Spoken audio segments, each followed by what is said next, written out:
All right. Hello, everybody. Welcome to the Micro App Mastery webinar. My name is Tanmay, and today we are going to talk about the Micro App approach that helps you break down your apps into meaningful functions that you can use across your digital experiences. We today have Kony VP of Product Management, Matt Trevathan, to show you how Kony can help you build micro apps by breaking down the Kony Micro App Architecture. So before we start the session, let me just tell you that you need to ask your questions in the Q&A panel. The Q&A panel is ready, and we have mentors, experts monitoring the Q&A panel. So make use of that, and we will give you answers as and when that is possible. Also, we are recording the webinar, and it will be posted as a resource on Basecamp, so you can refer to it later and share it with the people that you know who have not joined it today. We will also be running a couple of polls during the event, so make sure you participate and make it more fun. So let's start the presentation. Over to you, Matt.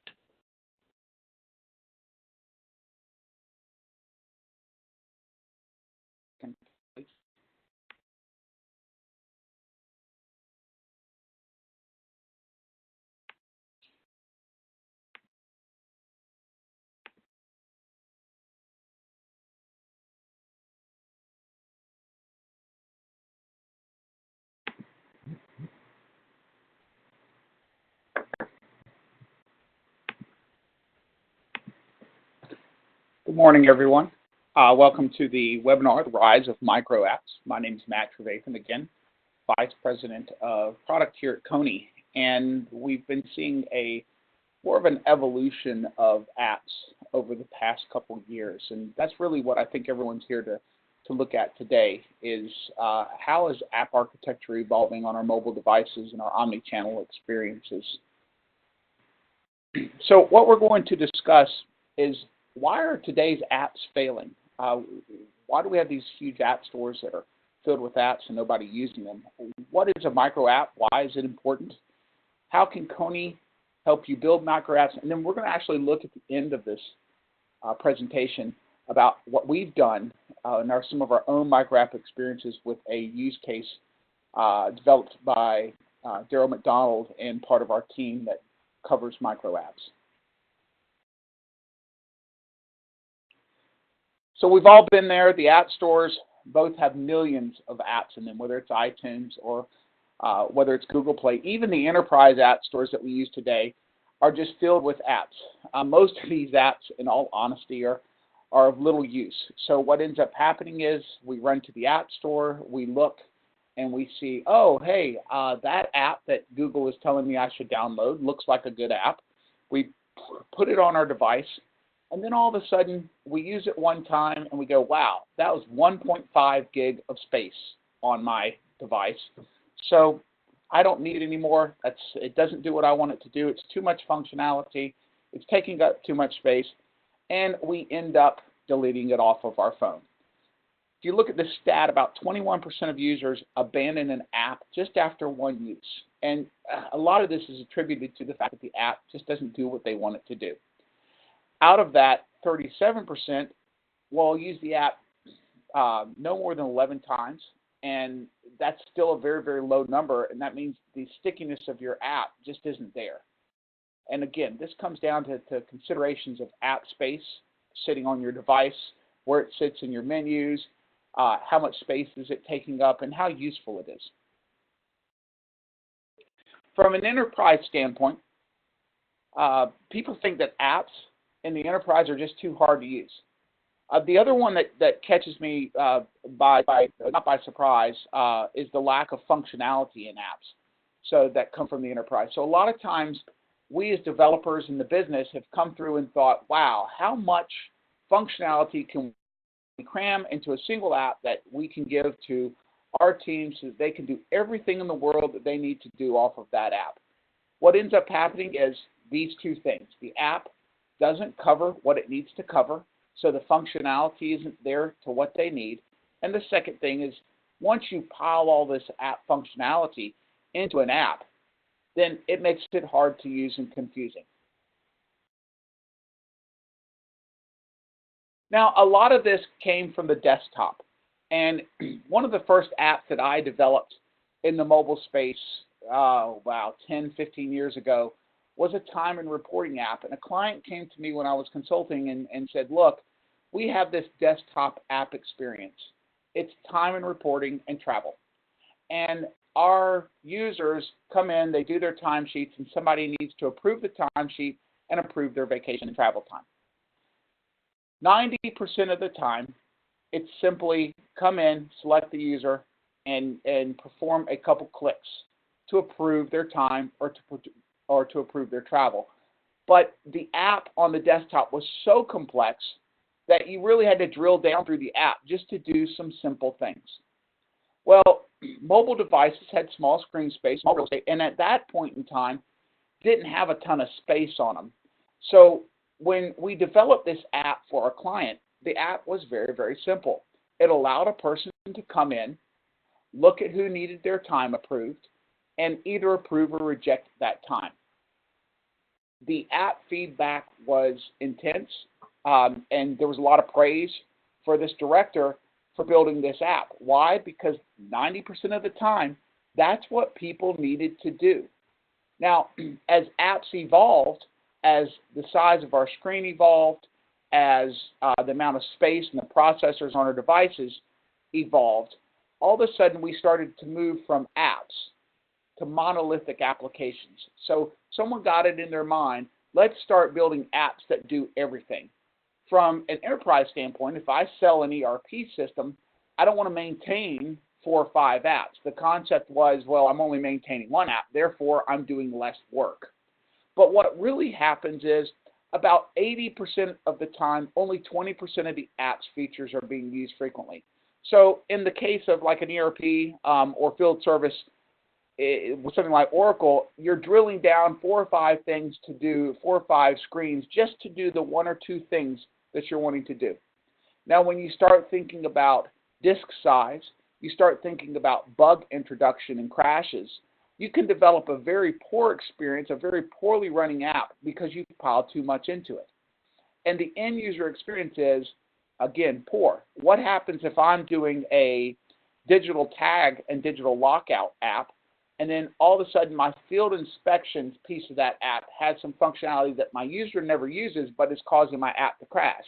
That's not a good app experience for that end user. And that's what started happening is people have started to realize that they really want apps that do one thing well rather than apps that try to do everything poorly. So when we think about apps that we like, many times it comes down to Occam's razor. The simple solution is often the best solution. So if you look at Uber, for instance, and the Uber Drive app, if I want to request an Uber and you're in the United States and I want to download that app, the only thing I'm doing from that app is requesting a ride. If I want to do Uber Eats, that's a different app. If we think about what Instagram does, it does one thing well. It really posts pictures. And even simple games that tend to stick on our devices like Flappy Birds do one simple thing. And that's partly why something like Flappy Birds is addictive. So when we think about what makes an app useful, does it solve a problem? Does it deliver a core feature? Does it give us value? Is it simple? And in today's world, more and more it's evolving, can I use that app across channels? So monolithic or micro app. Now, for most of us, if you started programming in the late 90s, the MVC, the classic MVC architecture, took hold not only in the way that we do programming of an interface itself, but a lot of times we represented everything as an MVC structure. So you ended up with a lot of 3-layered structures inside the enterprise. And what this created were services and business layers that only catered to a single app. There's no reuse of the business logic, the data access layer. Although data is there, there's no chance that someone else is using that. Everything is really focused on delivering everything to that single experience on the end. Now, in a micro app architecture, things started to change. And that came along with the introduction of microservices. Small, fine-grained services that carry out specific business functions. And what this allowed us to do is not just look at one app and think about the functionality as it pertains to one app, but really look at a service that provides usable functions to the end user that pertain to the developer. So for instance, if I was thinking of something like SAP and someone exposed an SAP service out of a BAPI, it's going to end up with some weird table name, B7G for something, and it means nothing to anybody.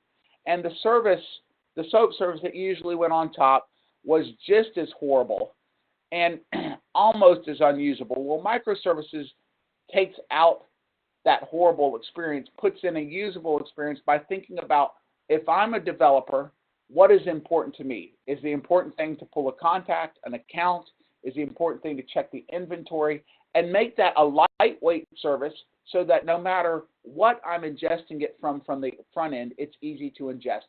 Whether it's a mobile app, whether it's something like Alexa with a voice-driven app or anything else, the closer we get to the user experience, often called the glass, the closer we get to the glass, then the lighter weight I want that service to be. And that's exactly what has evolved in the microservice architecture. And on top of that, now we're starting to build apps that leverage that architecture to do, again, one thing well. Now, additionally, I like to think of MicroApps and MicroApp architecture as not just getting reuse out of the microservice layer, but also starting to build apps that have experiences that can be reused by leveraging UX components that are either tailored to your enterprise or conform to certain standards to make it very, very easy for what we call the citizen developer. Now, the citizen developer should be able to drag and drop things, whether it's headers, footers, segment widgets from a palette right onto their screen and start using those widgets very, very easily. And the concept of the citizen developer, again, comes from the thought of, I need apps that are useful. So when we start to think about a micro app, the reason citizen developers have caught on so well is because that citizen developer is solving a problem. So you want to make sure that the infrastructure that you're rolling out helps that developer solve a problem. It doesn't always mean that it's the citizen developer developing it, but the whole reason we've come up with this citizen developer paradigm is to make apps that are useful. So what is a micro app? Well, a micro app is a small package application used to, used to maximize consumer efficiency. Now, the goal of the micro app is to have some limited amount of functionality. It's easily deployable. I can upgrade it easy. It's usually component-based. And I like to think that a micro app can stand on its own. It can be a member of a larger group of apps. But again, the purpose is get into the app, do something, get out. And going back to thinking about that consumer and that citizen developer, that's exactly why micro apps are becoming popular, because we're looking at use cases from real people that say, I have a problem and I want my mobile device to solve it. They're not looking for a complex solution. They're looking for a simple get in, perform the solution, get out.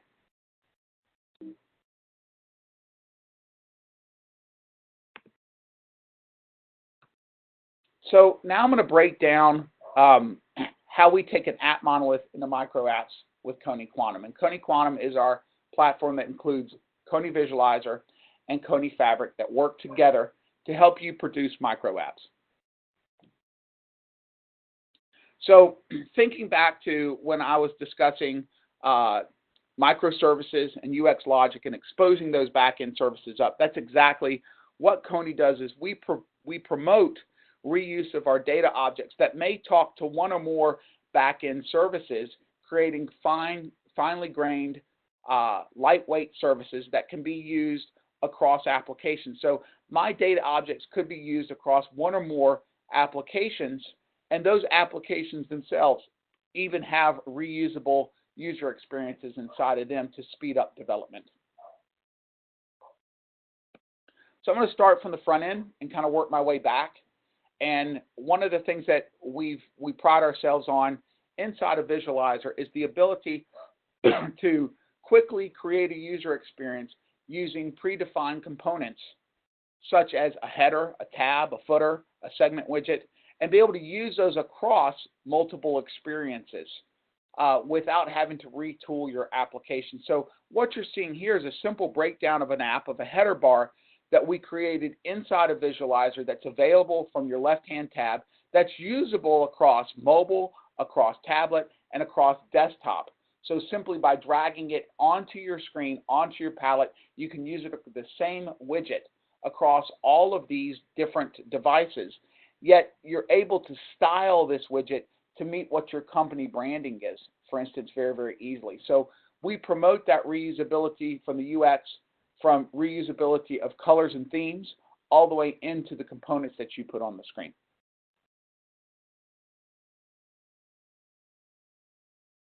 So thinking about building out your digital experience, the first thing is making sure that when you're building micro apps, that your micro apps can cover multiple channels. Now, those channels could be mobile devices, they could be wearables, they could be voice-driven apps. And how you address each of these just depends on whether you need a front-end user experience or whether you're going to leverage those microservices to create a voice-driven experience or have something in between. We do this by modularizing those front-end components like I just showed, and then we, instead of thinking about the back end as a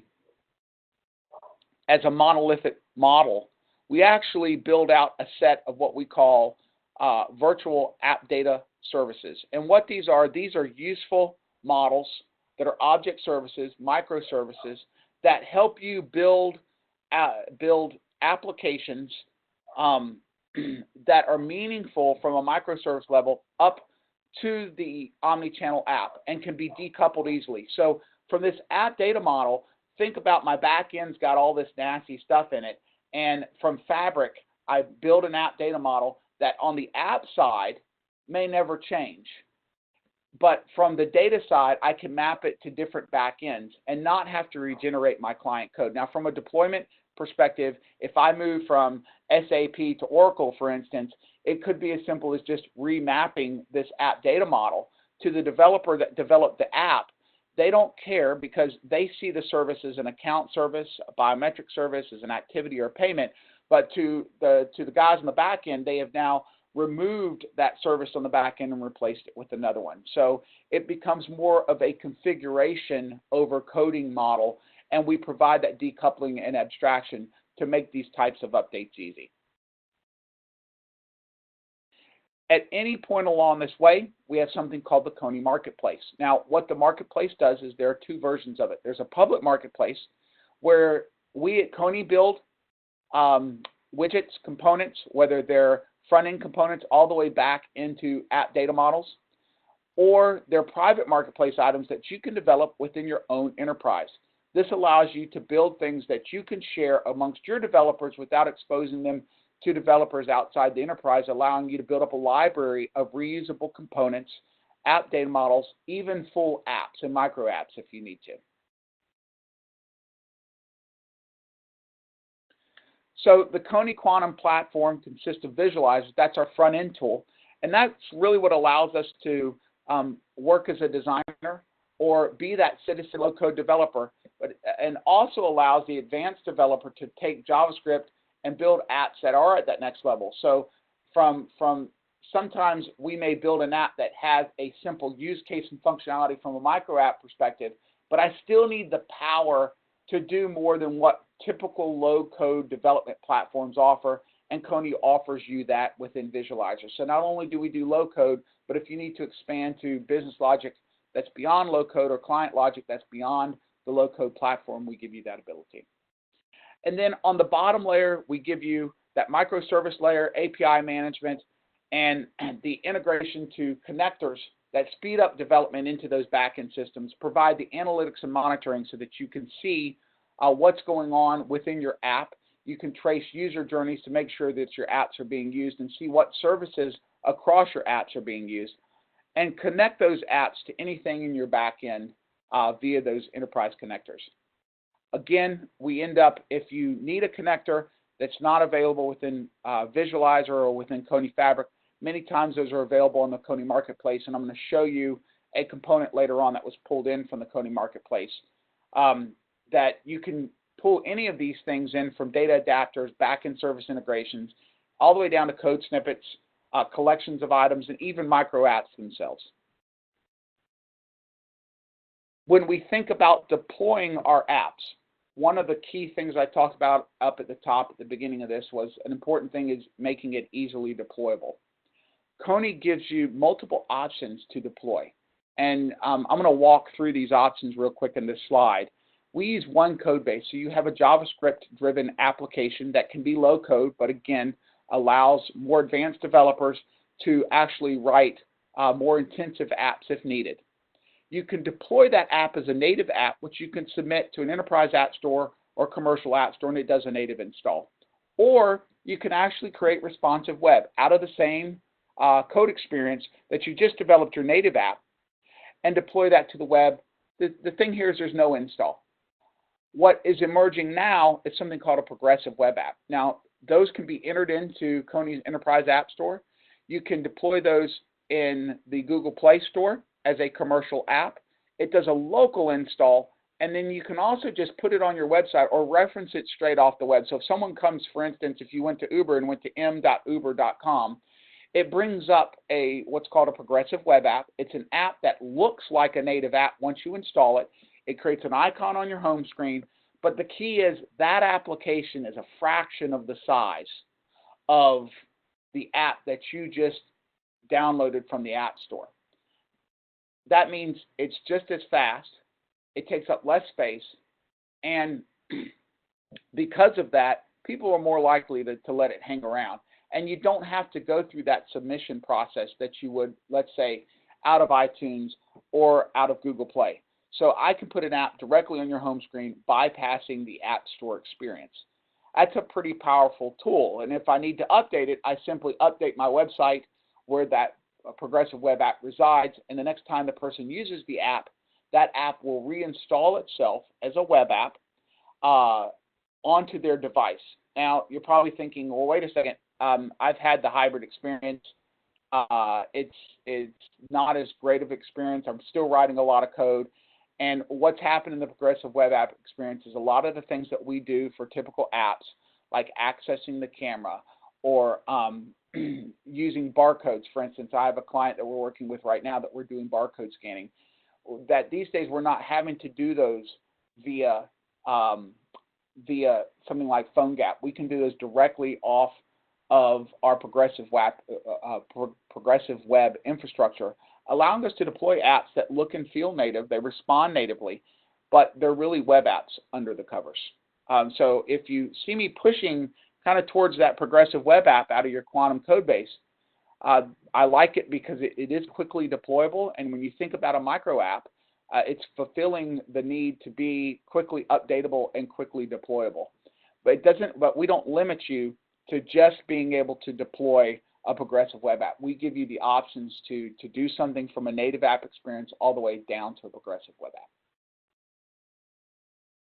All right, I'm going to walk through a use case right now of something that we built at Kony that is a micro app. Now, if any of y'all have used field service apps out in the field, then you know a lot of times people are building field service apps that try to incorporate everything from field inspections, work order maintenance, asset tracking, ticket management, all the way over to the health and safety type things, incident reporting, journey management, digital tag out, lockout.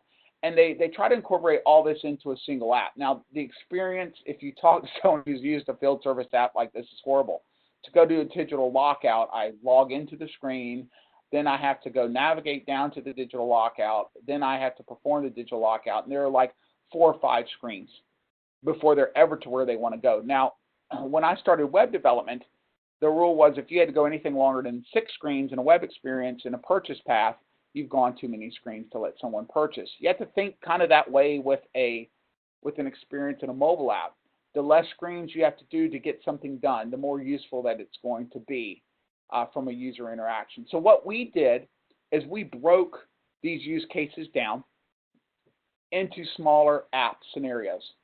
And that's what drove our creation of the field service micro apps, is thinking about what is the user trying to do in this case, and how can we simplify that experience so that when they do need to do something, it's the simplest, fastest experience, and it only pertains to what they're trying to do. So we don't try to make apps that do everything. We make apps that do one thing well.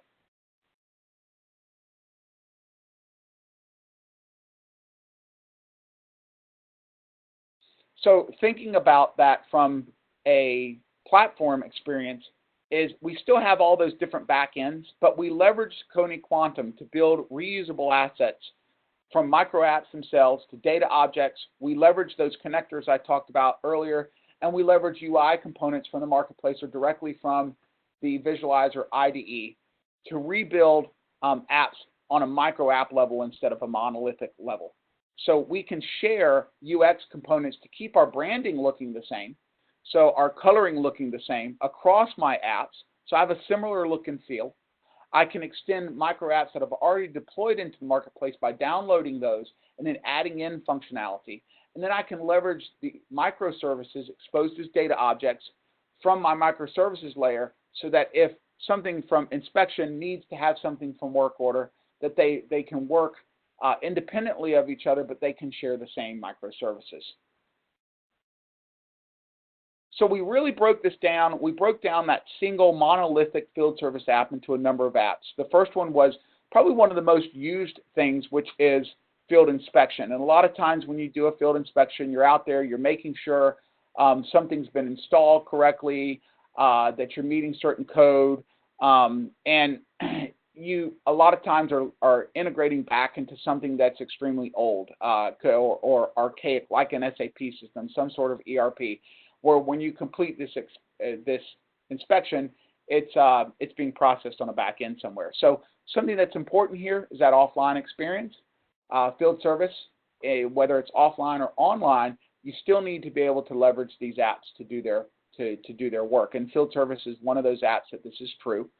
So we provide not only a offline, but not only an online experience, but an offline experience too, allowing you to take that app. If I'm in a work location that I can't have access to the internet, then I can do my work, and once I become reattached back to the internet, it will synchronize that offline data to my backend system. This is important for a number of clients, from field service to distribution, anywhere where connectivity is horrible. And the PWAs support this, our native apps support this, so you've got some options in terms of deployment.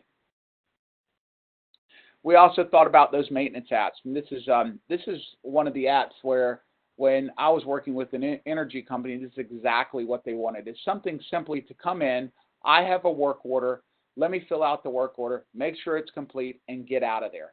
So a lot of times these workers are focused on fixing something, not spending time filling out a lot of forms on their app. They just want to know, I need to do a job, I'm done with the job, here you go. Asset tracking was another area where we thought about, hey, inventory management, finding things, whether this is field service or even in the health industry. I worked with a client that had to track IV units, and IV units were ending up on different floors and things, and this allowed them to quickly go in with an asset tracking app and find where an asset was. If an asset had moved, they could simply take a picture of the barcodes. Oh, this asset belongs on this floor, and quickly move it back. Solving a job, solving a problem for the hospital, and again in field service. Ticket management, hazard and incident reporting, very, very simple. A lot of times these guys are thinking, hey, what do I want to do? If you're hearing a theme here, they want to do one thing. There's been an incident. They want to focus on taking care of the problem of what happened. Was somebody hurt? Did we have a spill? What are the things that happen on the work site that they need to take care of? They don't want to fill out a lot of paperwork. They want to focus on resolving the issue. And when we built our hazard and incident reporting, again, think about getting in, solving the problem, and getting out. Same thing with digital tag out, lockout. This is a very normal scenario. When people are doing safety inspections, they want to make sure that something has been tagged and properly locked, and we provide the ability to do that also. And this is important in site shutdowns. So when I used to work at Anheuser-Busch, we'd have to tag everything out during a maintenance period. Sometimes parts of the floor are tagged out. So even though things are running around you, it's important to understand what you have access to, what is safe to do things with. And this process these guys don't want to go through 30 screens to go in and tag something out. They're normally, when they're tagging something out, they're tagging, 10, 11, 100, 200 types of things in a given area out, or tagging them back in, and they don't have the time to go through multiple sections of an app. So I'm going to show you all a micro app at this point that we've developed. And again, this is one of those things where you're thinking, I have an app, I've already developed a micro app, and I need to extend it. Our field inspection app is a great example of that. I need to capture serial numbers. I still want to keep the micro app experience, but I want to extend the functionality so that I'm not having to type in the barcode or the serial number every time. I simply just want to be able to use my camera to capture that experience. So Visualizer allows us to do that very, very easily. And in this case, what I'm going to do is import a component that I've downloaded from the marketplace that has the barcode. Give it a second. That has the barcode already built into it. Now, normally you can import this directly from the marketplace. In this case, we imported it from our desktop. Now, the component is very quickly installed. It's available in our left-hand panel, and we're going to write a few lines of code to enable it. And once it's enabled, we'll be able to use it within our app. So what you're going to see here in a second is we're going to add in a couple lines of code. There's our case statement, and there's a couple more lines of code. So with very little code, we're going to add in our barcode. And thinking about keeping the main thing, I'm going to build this for iOS. You notice there I can build across any of these channels to create this micro app and deploy it across any of these channels very, very easily with Kony. Once the app is generated, I can now go in with my app, and you'll see me log in. I want to do an inspection. These are the things I need to inspect. Let me capture or scan that barcode. The first time I use it, of course, it's going to ask if I can use the camera. And I'm going to grab that Titleist golf ball, and now I know that those golf balls are where they should be, and I'm done. So being able to inspect something is within a few mouse clicks, where before, if I was looking at a larger monolithic app, I'd have to go find where that inspection is. So I'm keeping the main thing. From a user experience, I'm keeping it tailored to what the user is trying to do, which makes it more targeted, a better experience for the end user. And I'm making sure that I'm not leaving 80% of the app that I had out there unused.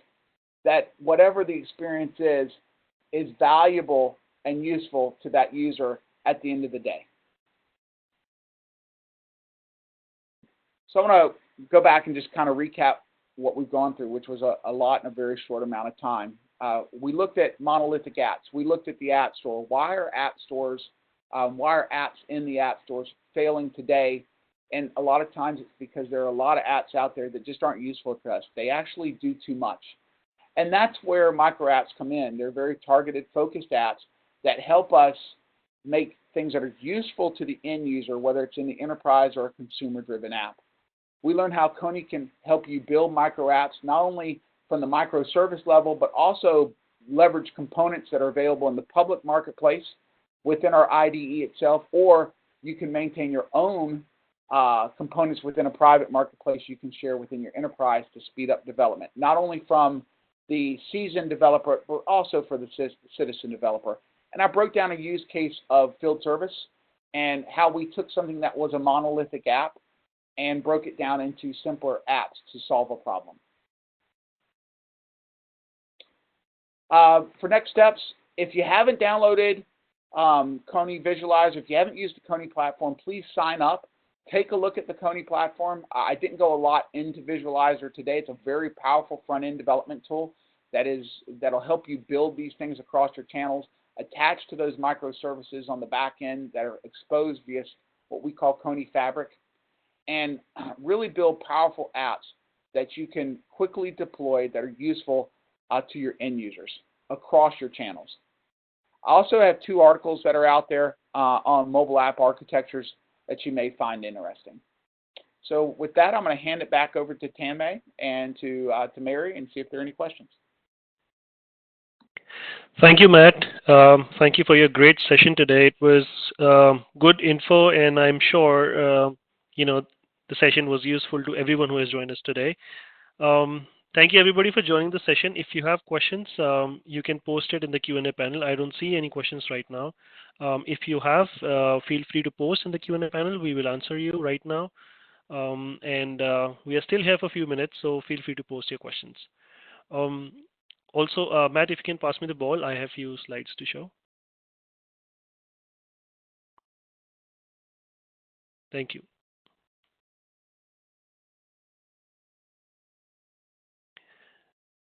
And we have a question. Is progressive web app is a type of micro app? Question by Michael. So, Mike, the answer isn't as simple as a yes no. A progressive web app can be a micro app. So the definition of a micro app is small user functionality.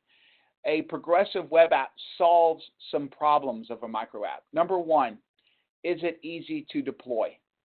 And progressive web apps are easy to deploy. The second thing to think about for a progressive web app, is it easy to update? And absolutely, I don't need to go through the App Store process to update.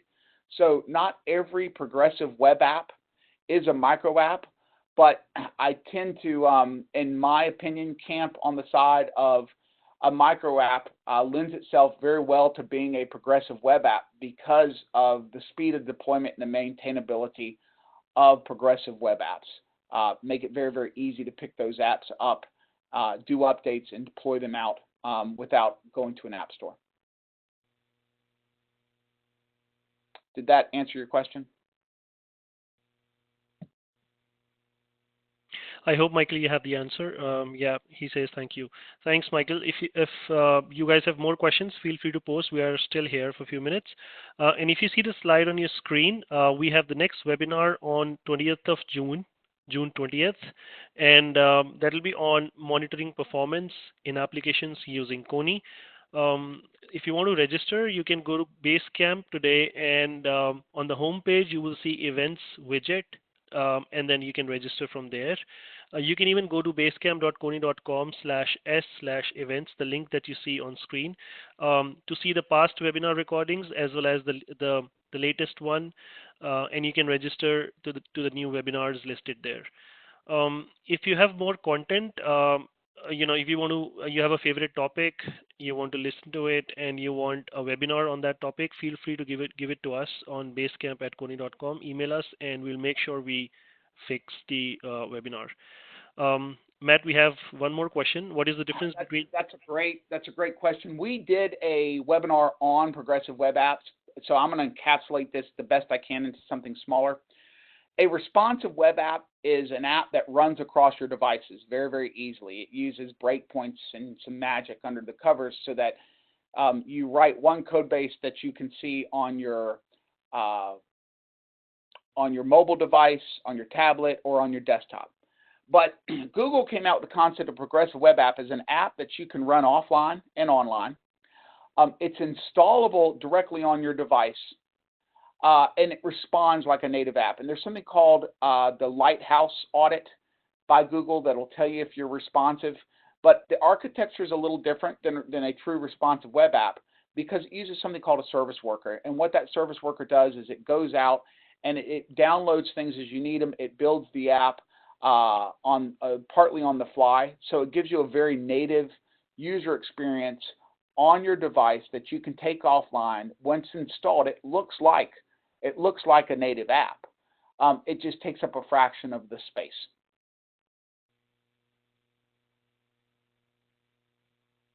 So difference-wise, I can install it, I can take it offline with me, and it really looks like a native app on my device. You're welcome. Great, thank you. Also, guys, you can join us Facebook group, which is facebook.com/KonyDevCommunity, to keep a tab on the events that we do, and we do other announcements also in this group. You can follow us on YouTube to also see the past webinars, and we are pretty active on Twitter as well. If you have questions, feel free to post it here. We are still here for a few more minutes. If you don't, you can post it later on Basecamp. We have the active forum community out there, so post it on Basecamp, and we'll make sure we tag the experts to give you answers. Thanks everybody, and we hope to see you again in the next webinar.